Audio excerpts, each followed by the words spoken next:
Venezuelan President Nicolás Maduro announced the implementation of a new economic model. Honduras President Xiomara Castro denounced plans to destabilize her government and divide the armed forces. And thousands of Palestinians marched in downtown Ramallah in rejection of the Israeli aggressions in the West Bank. Hello, welcome to From the South. Xiomara Marrero from the teleSUR headquarters in Caracas, Venezuela. We'll begin with the news. Stay with us.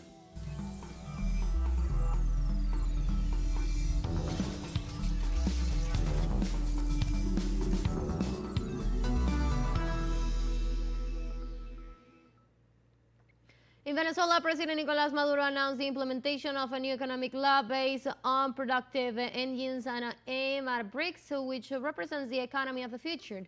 During a meeting with representatives of the national banking, insurance, and security sectors within the framework of the country's economic recovery, the Venezuelan head of state expressed that the country's economy has been heading towards the pluripolar world of the BRICS for several years now. In this sense, the Venezuelan president explained that the BRICS have emerged as an alternative for those free states of the world that seeks an economy independent of the United States of America. He also emphasized that the peoples of the world are working on the construction of new paths and joint mechanisms, and Venezuela is no exception. Y Venezuela está orientada desde hace muchos años ya. For many years, but today more than ever, Venezuela has been oriented towards the BRICS. Technology with the BRICS, markets with the BRICS, fresh market to invest with the BRICS, safe partnership with the BRICS. The BRICS is no longer an option, it has to be a work vocation because it is the world of the future, without disdain for other worlds.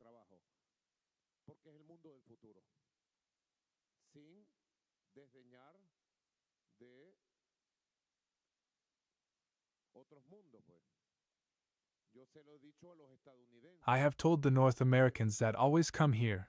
That's part of the talks I have with the US. Entrepreneurs that come here. I tell them that the United States will be there forever. Not even with artificial intelligence will there be a way to move the United States from where it is. And no matter what happens in the years to come, the United States, even though it is in a process of historical decline as a hegemonic empire,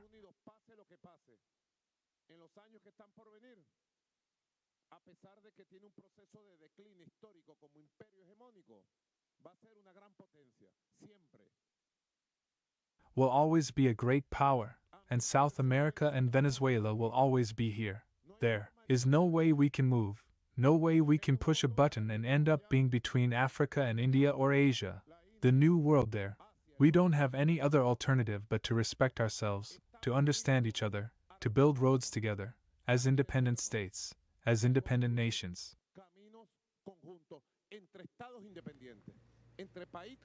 The permanent representative of Venezuela to the United Nations, Samuel Moncada, presented evidence before the National Assembly of the interference of the United States against Venezuela. The Venezuelan ambassador said that the U.S. government used a false narrative abroad to destabilize the Venezuelan people during the July 28 presidential elections. He also indicated that Washington planned the creation of a parallel National Electoral Council to replace the official results. Moncada points out that U.S. strategy was practiced for 20 years against Venezuela and applied a recipe of destruction and colonization to the electoral system.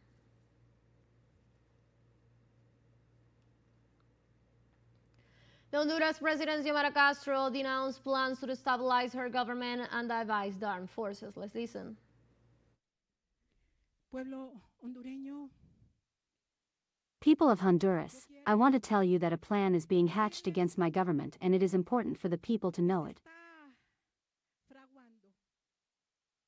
Un plan en contra de mi gobierno.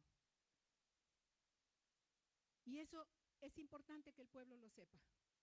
Yesterday they attacked the head of the armed forces and the Minister of Defense in our country. Atacaron al jefe de las Fuerzas Armadas y al ministro de Defensa en nuestro país. Look how serious this is. Miren lo delicado que eso significa. Un ataque que no podemos permitir.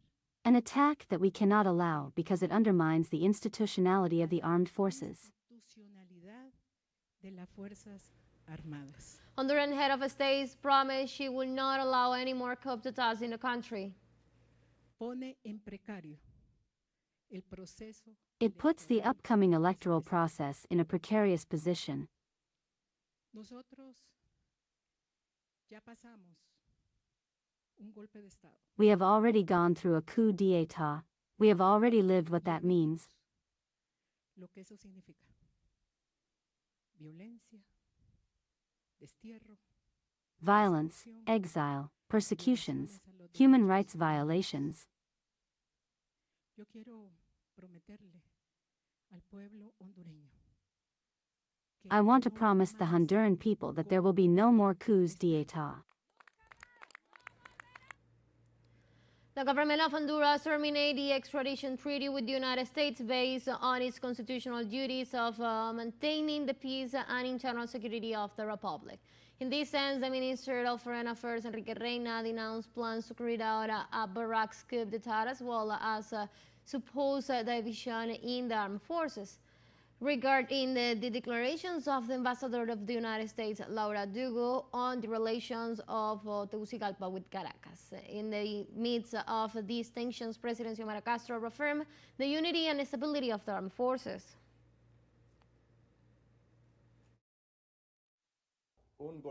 A barracks coup based on this statement of the ambassador, because she practically accuses General Roosevelt of being involved in drug trafficking with a person from another country, and also the Minister of Defense. So it is very serious. The words and the accusations are very serious, even more so, since we know the weight that the words of a diplomatic representative of another country has. In this context, the Honduran diplomat asserted that they will not allow the division of the armed forces, which are the guardians of the democracy. The President is right. We will not allow the armed forces to be divided, nor will we allow conspiracy attempts in the armed forces because they are precisely the guardians of democracy in this country in an electoral process due to the powers given to them by the Constitution. So we do see a danger in extradition becoming a political weapon, and that does not stop us from continuing to cooperate, to encourage our fight against drug trafficking as the President has been doing, and to continue working jointly on defense issues with the United States, on security issues, which in fact we have been doing quite well. Let's take a short break, but remember, you can now join us on our TikTok account at teleSUR English, where you'll be able to see news in different formats, news updates, and more. Stay tuned for more news.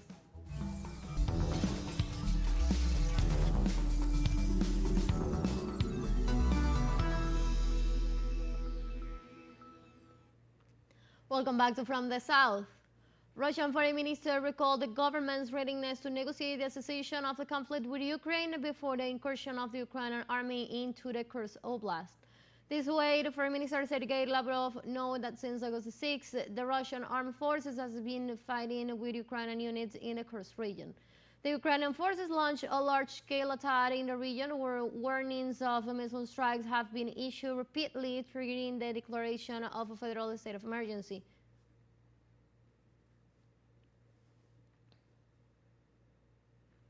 In Argentina, the College of Interventional Cardiologists is entered its second day of a strike to protest the deterioration of the health system.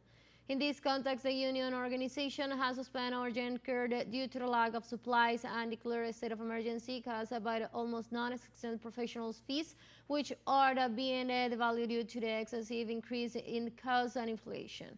Additionally, the medical specialist points out that if there is no governmental response to their demands, they will be intensifying their protest actions, which will derive in an irreversible deterioration of the specialty in the nation.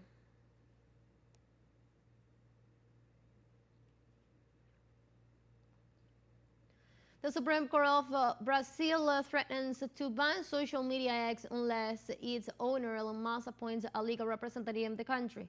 In an order made by Public Justice Chief Alexandre de Moraes gave the billionaire 24 hours to appoint a legal representative for X if he's not willing to immediate suspension of the platform. The ruling comes after the X on August 17th justified the closure of its Brazilian offices on the basis of allegations against Minister de Moraes, who is in charge of the case. This will represent the latest chapter in a land dispute between Brazilian judicial authorities and billionaire Elon Musk, who also owns Tesla and SpaceX.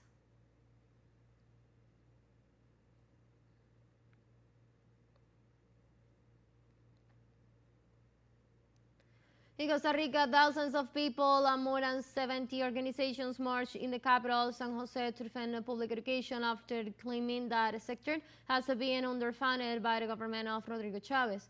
This way, students, teachers, unionists, and professionals marched under the slogan "Education Today, Peace Tomorrow," demanding a bigger budget for the educational sector. The demonstrators reiterate the importance of allocating 80% of the gross domestic product to the educational budget as established in the Constitution.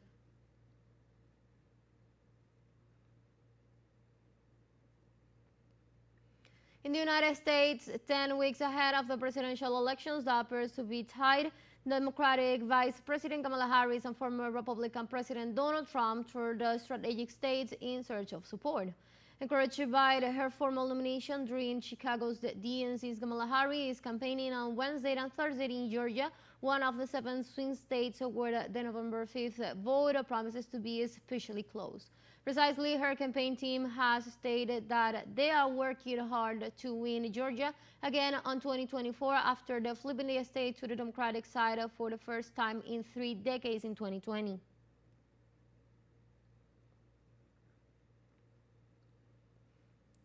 On Wednesday, the Federal Bureau of Investigation, FBI, revealed new details about the authors of the attack on Republican presidential candidate and former U.S. President Donald Trump. The agency stated that Thomas Cord possibly acted alone and that his motive is still unknown. The FBI also released photos of some evidence the agents collected in their investigation, consisting primarily on a weapon recovered at the scene, an R-type rifle manufactured by the DPM's Panthers Arms, which has an extendable round stock and optical sight, 2 improvised explosive devices that were discovered in the trunk of Cord's cars and the air conditioning unit the authorities think he used to access the roof of the building.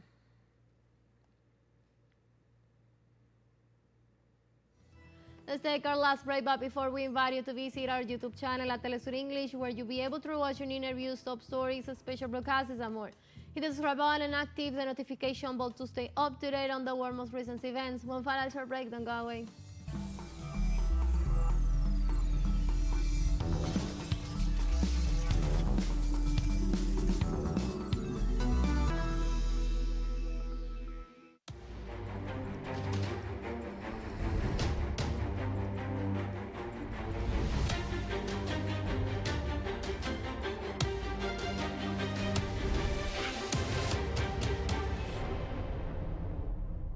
In Palestine this Thursday, thousands of citizens participated in a march in downtown Ramallah in rejection of the Israeli aggressions in the occupied West Bank. The demonstrators mobilized in the streets of the city waving Palestinian flags and chanting slogans condemning the crimes of the occupation forces against the people of Gaza and the northern West Bank. The participants called for unity to confront the crimes against humanity committed by Israel, in addition to requesting the international community to intervene urgently to stop the Zionist regime's side against the Palestinian people.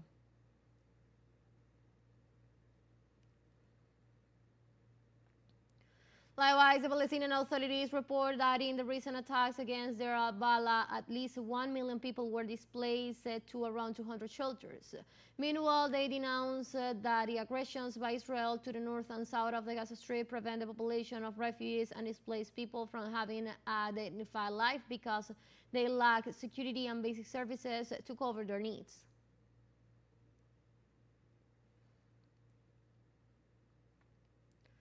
The leader of the Yemeni Popular Movement, Ashrullah Sayed Abdul Malik Badreddin, condemned the genocidal attack of the Israeli regime against Palestine. In a speech delivered on Thursday, Yemeni leader Badruddin points out that the recent events in Gaza and the West Bank are proof that show the true nature of the Israeli enemy and its dangerousness. He also urged Muslims around the world to recognize the realities that are being imposed, highlighting that every Muslim must be aware of the truth that emerge beyond the misleading images that the Jews and their allies try to hide. In that sense, there remains the religious, moral, and human responsibility towards the genocide of the oppressed Muslim people, referring to the situation in Palestine.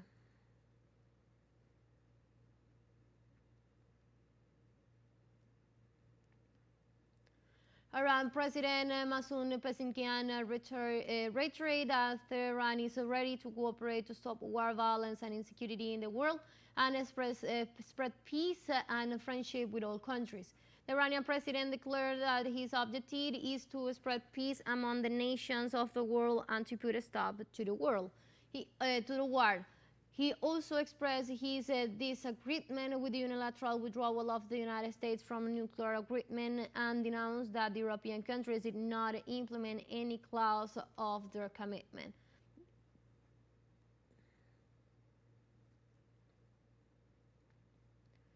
Syria's Deputy Permanent Representative to the United Nations, Al-Hakam Demdi, demanded during a Security Council session to discuss political and humanitarian issues in Syria to stop the Pentagon's plundering of national wealth and its support for terrorism and its proxy militias. The diplomat denounced that these illegal formations of separatist tendencies launch criminal attacks on innocent people defending their family, villages, and properties in the provinces of Deir Ezor and Hasakeh and in the city of Kamilshi.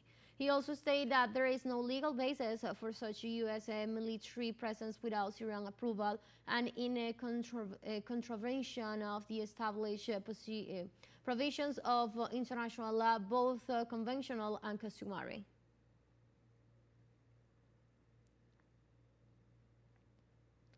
The Deputy Secretary General of the United Nations, Amina Mohammed, visits Sudan to bolster humanitarian efforts in a war-torn country. Mohammed, together with the Secretary General's personal envoy for Sudan, Rabtamem Landmara, and an interagency delegation consisting of senior officials from WFP, UNHCR, and UNICEF arrived in Port Sudan to meet with the nation's Sovereignty Council senior official and the UN country team to hold meetings focuses on strengthening humanitarian efforts in the region.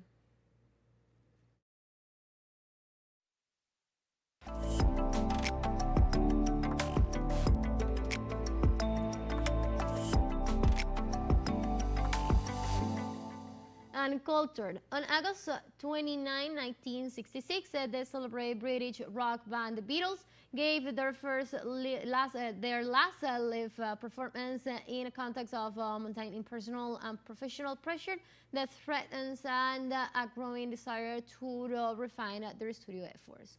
The concert was held at clandestine parks in the U.S. city of San Francisco, which had also been scheduled as the last performance of their third United States tour. The band's last performance had been pledged with death threats and rejections by parts of their Christian followers after the controversial remarks made by band member John Lennon about the Beatles being more popular than Jesus Christ.